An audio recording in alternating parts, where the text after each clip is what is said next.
volume. Oops. Whatever. Let's go. Alright. My fellow Americans, ask not where your country. No, that's the wrong fucking speech. No. You screwed up my cards. I have a dream. Oh, that was not meant to be that way. You weren't supposed to be there.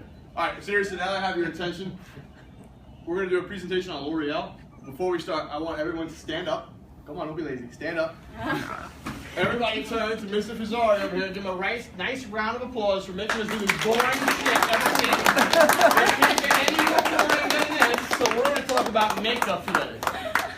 So as you see, we're going to do Loreal. I'm Tom, that's Tom, Nicole's over there. As you can see, not only are they my partners, but my friends.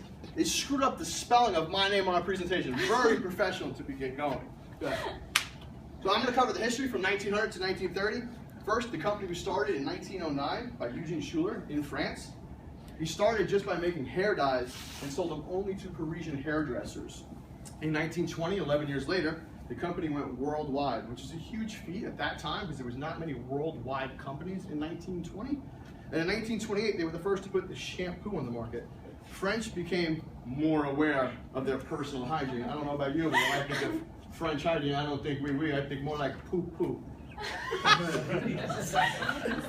back in the 1933, L'Oreal created their first monthly women's health magazine, which boosts their sales and advertised their company. In 1939, believe it or not, L'Oreal did not begin with their name L'Oreal. They were originally called Société des Tieners Inoffensives pour Cheveux. Yes, that was their name when they started off. So 1939, on July 4th, they changed it to L'Oreal. Then in 1940, they created their first hair school called École Technique des Arts et de la Coiffure. This is where all the hairstylists went to learn how to do hair, learn business techniques, company development, the tricks and the trades and the tips of how to manage their company. And then in 1954, Cosmetics for Hair, shortened to Cosmere, becomes the representatives for the hair products in the United States. This was a major milestone for L'Oreal because it boosts their international growth. Can we go to the next one? Okay, so 2000 to present day. And L'Oreal enters the 21st century by embracing diversity. They're probably one of the most diverse companies there are. In 2001, they opened Skin Bioengineering Center in Lyon, France, which is a huge thing for L'Oreal because they started off with obviously hair and progressed to skin. In 2002, they enter the market with nutritional supplements with Nestle, and then they become the #1 cosmetic group in the world. Our mission. I told them not to put my twin in the picture, but she just went ahead and did it.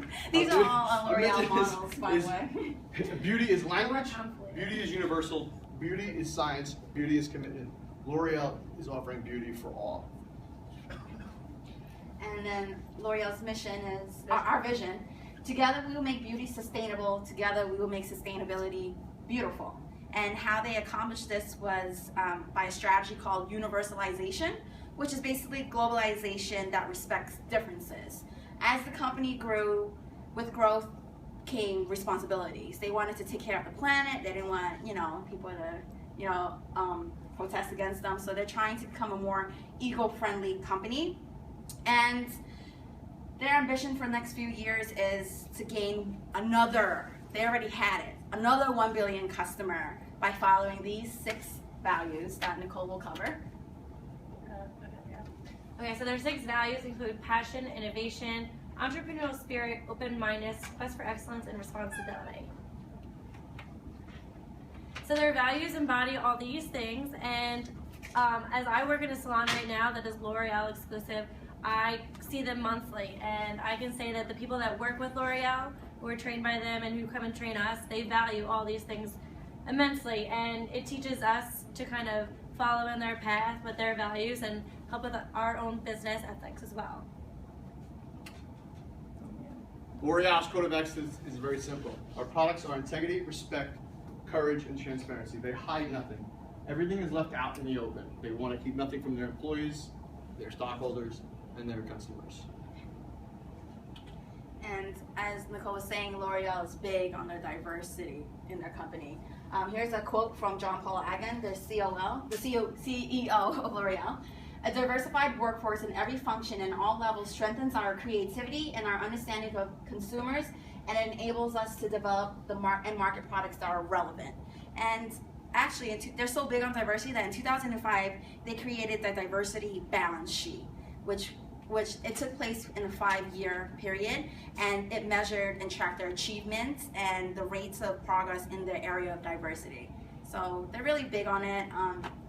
They think with success, it comes with diversity. A company that's really big and diverse, whether you're black, white, Caucasian, Asian, you will bring them to success because that's what they believe in.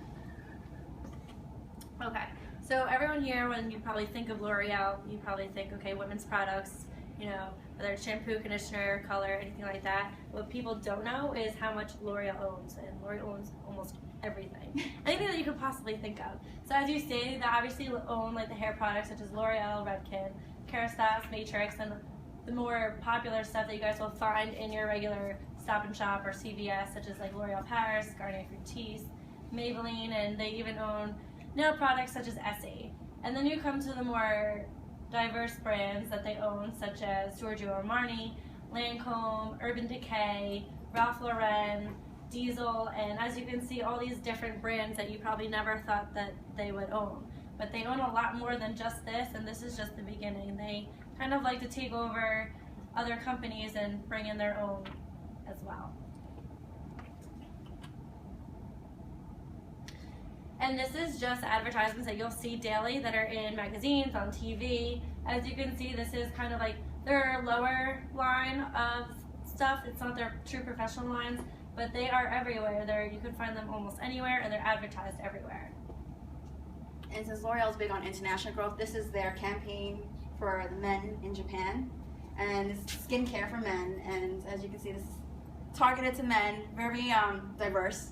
They don't target just women. Target everybody, and they are big on international growth. Okay. All right, so did all the boring stuff. Let's get back to some fun stuff. L'Oreal was the first cosmetics group to be worldwide. They are now in 130 countries around the world, like we said. They are almost everywhere. If you didn't know, there's actually 196 countries in the world, and they're in 130 of them. They employ 77,452 people. Their base is in France, but actually only 24% of their total employees are in France. The other 76% are around the world. They have 28 international brands. The market cap for L'Oreal is $98.67 billion, which is just a fancy way of saying what they're worth. Did you know that Nestle actually owns 25% of the company? The biggest shareholder is an 85-year-old heiress named Lillian Bettencourt. She's worth $22 billion, and she happens to be the richest woman in the world, so screw off Oprah.